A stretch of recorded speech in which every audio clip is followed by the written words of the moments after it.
Oh, it is still rendering in. Let's, whoop. Turn that up a little bit. Because this thing is massive. Wow. So, imagine that you are a real person and you're on the pier. Hey, Darth. Good to see you. We are visiting OK's Titanic right now. And this thing is so massive. Just imagine, wow, imagine being a person just like being about to board this ship and knowing that it's the largest. Oh, I have to sing my words. Oh, okay. All right. What is it? For how many minutes? I don't even remember. Oh no.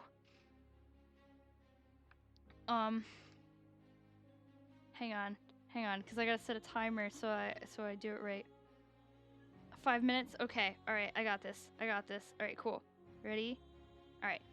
Anyway, imagine. Actually, this will be easy because I'll just sing from the Titanic musical. Haha.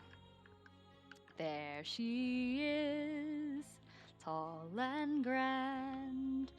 Something, something, ship of dreams. Sailing day.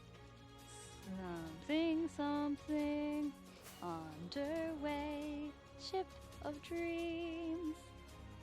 She sails at her lines, the smoke from her funnels trailing. Her prow like a knife, she'll cut through the waves unfailing. Here's a fun fact, This one is fake. It was done for symmetry, to make the ship look good. And I'll be aboard that ship of dreams. Captain Smith, has there ever been a finer moment to sail?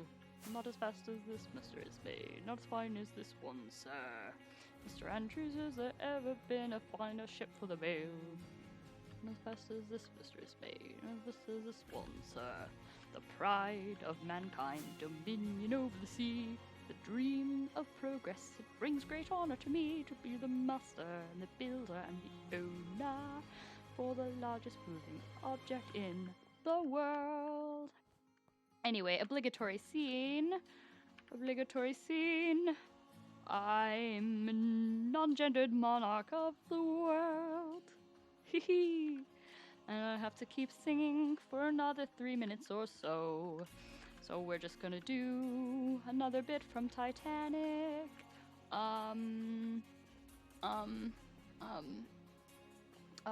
Her name is Madeline. She's John Jacob Astor's second wife. She's only 19 years old, and yet she's married to a prominent man worth over 150 million and 29 years her senior. She's only been married 7 months. She's already 7 months pregnant, and the scandal was such that they went to England to avoid the publicity. I don't remember the next part. Aren't they modest? You'd never think by looking at them that Ian and his brother own Macy's department store. This really doesn't work with the music that I have going now, does it? Own Macy's department store. I was right. I don't know enough of the words to this musical to keep going. I guess I just have to sing my regular words, like is the point of the thing. It's really distracting with the epic music going in the background, though. And I'm sorry, okay, because I can't concentrate on talking to you while I'm instructed to sing. Look, here's the lifeboats. There aren't enough. That's a spoiler for the end of the real-life event of the Titanic. Look at that. Wow. This song is called Jess's Song. Spoiler alert, that is my name. In real life, it's not Yara. Although I like that name too, it is not my name. So this is a song that someone wrote for someone named Jess. I assume it wasn't me, because I don't think I know them.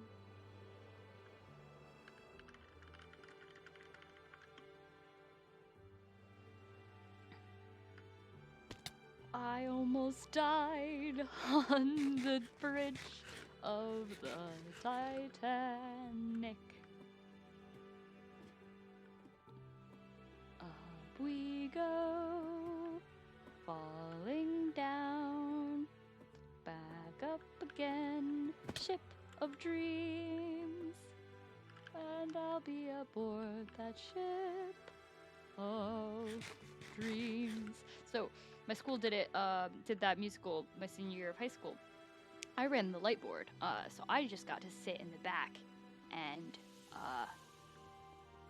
oh, this is a great idea for a storage area for like for personal stuff. It's just all the stuff like in the warehouse area here. Sorry. But I just got to watch the show a bunch of times, so I got to learn it really, really, really well.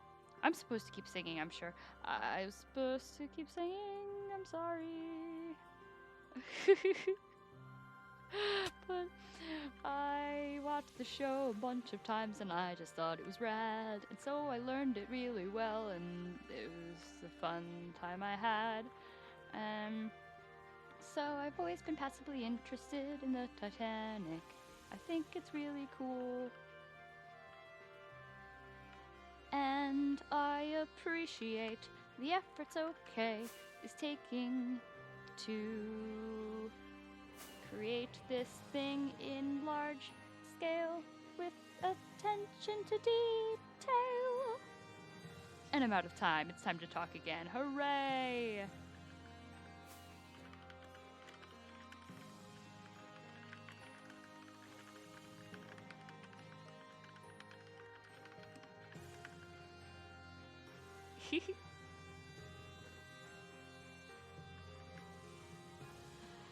Ah, this thing is so cool. I really, really enjoyed seeing that. Oh, good. You heard every word. Oh, man. This thing is so cool. I really, really enjoyed seeing this.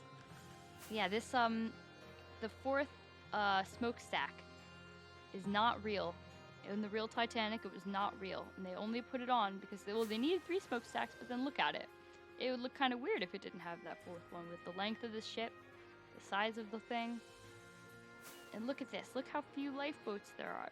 For this mega of a ship, I don't know, Mr. Andrews. Spoiler alert.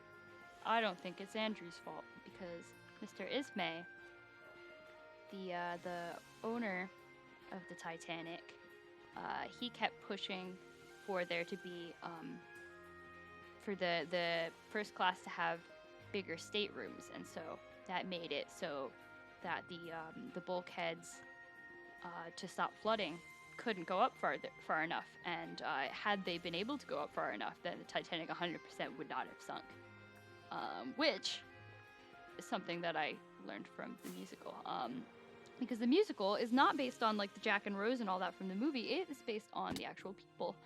So I mean, while it is fanciful, it is a musical. It is a song. It is a time about people who were really on the Titanic singing along, and then in the second act it gets really sad.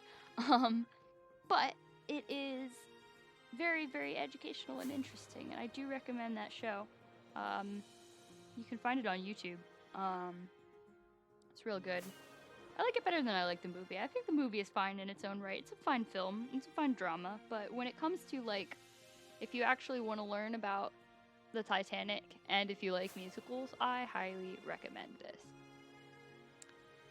Yeah, so it hits the iceberg, and it was a very slow and sad process. It wasn't like it just went boom, like a big old explosion and everyone died immediately. Like, no, it was slow and sad, and they kept hoping that someone would come to the rescue.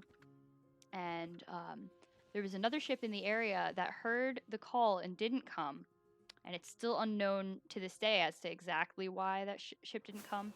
But then the Carpathia, I want to say is the name of the ship that did eventually come to help, and that was the ship that eventually rescued the people who did survive, because a bunch of people did survive on the Titanic, and not like a bunch, but like, you know, some amount. Not everyone died.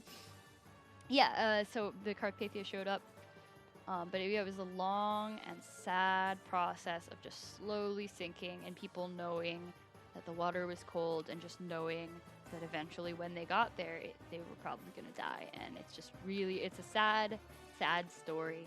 So, you know, as over dramatic as the movie does it, honestly, if someone did a supercut of that movie and they cut out everything with Jack and Rose, I don't actually have a problem with Jack and Rose, but I think the rest of the actual Titanic story is just more interesting, in my opinion. I don't know.